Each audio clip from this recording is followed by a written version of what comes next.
हम आपका knowledge base YouTube channel में स्वागत करते हैं।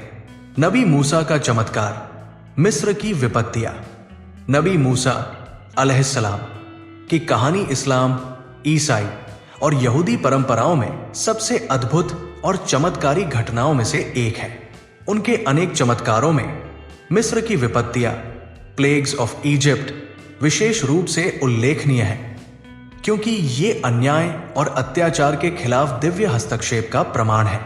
ये विपत्तियां अल्लाह की ओर से मिस्र के लोगों पर भेजी गई ताकि फिरौन को बनी इस्राइल लोगों को गुलामी से मुक्त करने के लिए मजबूर किया जा सके।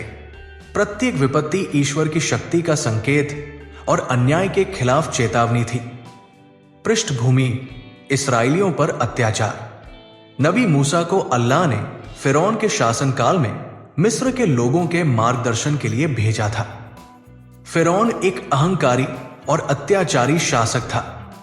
इस्राएली जो नबी याकूब अलैहिस्सलाम के अनुयायी थे, मिस्रियों की गुलामी में थे और उन पर अत्यधिक क्रूरता की जा रही थी। जब मूसा अलैहिस्सलाम ने अपने भाई हारून अलैहिस्सलाम के साथ मिलकर इस्राएलियों की स्वतंत्रता की मांग की, तो फिरौन ने इस दिव्य संदेश का मजाक उड़ाया और अल्लाह की शक्ति को चुनौती दी। इसके परिणाम स्वरूप अल्लाह ने मिस्र पर एक के बाद एक विपत्तियां भेजी, जो फिरौन की हठधर्मिता को चुनौती देने के लिए दिन ब दिन और भीषण होती गई। मिस्र की 10 विपत्तियां।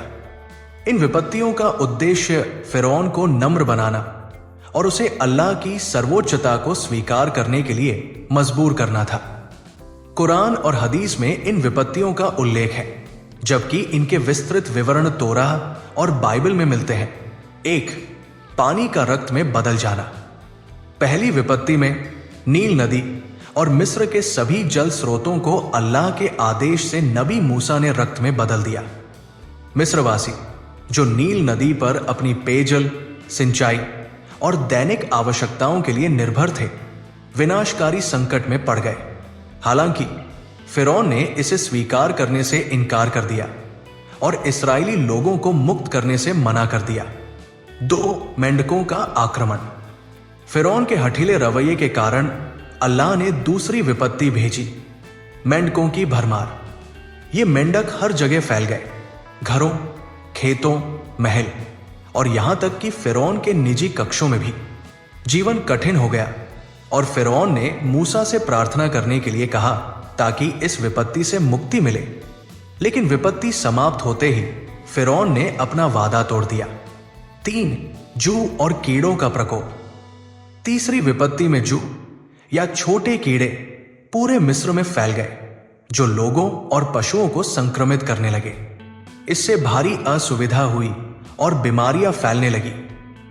मिस्र के जादूगर जो पहले मूसा के चमत्कारों को चुनौती दे रहे थे, इस विपत्ति को देखकर स्वीकार करने लगे कि यह अल्लाह का कार्य है। फिर भी फिरौन ने अपनी जिद नहीं छोड़ी। 4. मक्खियों का झुंड।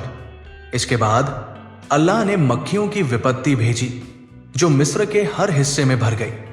ये साधारण मक्खियां नहीं थी, वे बीमारियां फैलाने लगी और भोजन को दूषित कर दिया, जिससे मिस्रवासियों की कठिनाइयां बढ़ गई। फिरौन ने एक बार फिर मूसा से विपत्ति को हटाने के लिए कहा, लेकिन जैसे ही मक्खियां चली गई, उसने फिर धोखा दिया। 5. पशुओं की मृत्यु। 5वीं विपत्ति मिस्र की अर्थव्यवस्था पर सीधा प्रहार थी। एक घातक रोग ने गाय, ऊंट, घोड़े और अन्य पशुओं को मार डाला, जिससे व्यापक नुकसान हुआ। इन पशुओं पर मिस्र की कृषि और परिवहन व्यवस्था निर्भर थी, इसलिए यह विपत्ति बहुत विनाशकारी साबित हुई। फिर भी फिरौन ने कोई सबक नहीं लिया। 6. फोड़े और त्वचा रोग।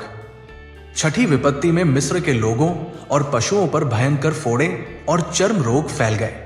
यह दर्दनाक विपत्ति खुद फिरौन और उसके दरबारियों को भी प्रभावित कर रही थी, लेकिन उन्होंने फिर भी अल्लाह के आगे समर्पण नहीं किया। 7. आग से गिरने वाला ओलावृष्टि तूफान।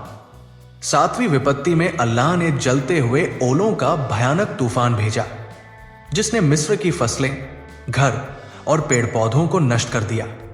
इस तबाही से भयभीत होकर फिरौन ने एक बार फिर मूसा से प्रार्थना करने को कहा, लेकिन जैसे ही विपत्ति समाप्त हुई वो फिर से अपने वचन से मुकर गया।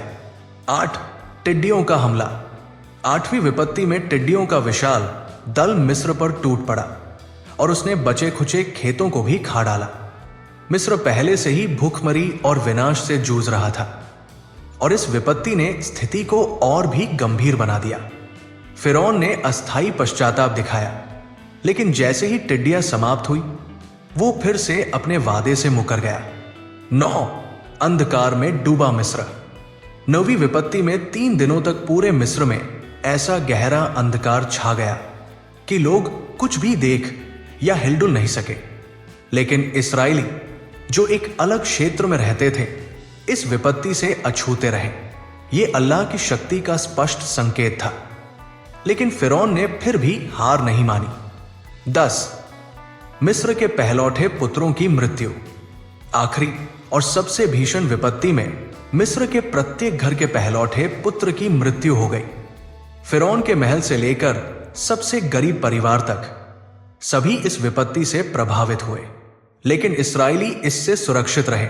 इस अंतिम दंड के बाद फिरौन ने आखिरकार इस्राएली लोगों को मुक्त करने की अनुमति दी। फिरौन का धोखा और अंतिम विनाश। हालांकि फिरौन ने इस्राएलियों को जाने दिया, लेकिन जल्द ही उसने अपना मन बदल लिया और अपनी सेना के साथ उनका पीछा किया। जब नबी मूसा अपनी कौम को सुरक्षित ले जा रहे थे तो अल्लाह ने एक और महान चमत्कार किया। लाल सागर रेड सी को विभाजित कर दिया। इस्राएली सुरक्षित पार हो गए, लेकिन जब फिरौन और उसकी सेना ने पीछा किया तो पानी वापस आ गया और वे सभी डूब गए। ये फिरौन के अत्याचार का अंतिम दंड था। सीखने योग्य बातें। 1 ईश्वरीय न्याय। अल्लाह अन्याय को बर्दाश्त नहीं करता और अंततः अत्याचारियों को दंडित करता है। 2 आस्था की शक्ति। नबी मूसा की स्थिर आस्था हमें ईश्वर पर भरोसा रखने की प्रेरणा देती है। 3 अहंकार का विनाश। फिरौन का अहंकार ही उसकी बर्बादी का कारण बना। 4 नेक लोगों के लिए रहमत। विपत्तियों से इस्राएली सुरक्षित रहे, जो अल्लाह की दया को दर्शाता है। यह कहानी हमेशा के लिए एक चेतावनी और प्रेरणा बनी रहेगी।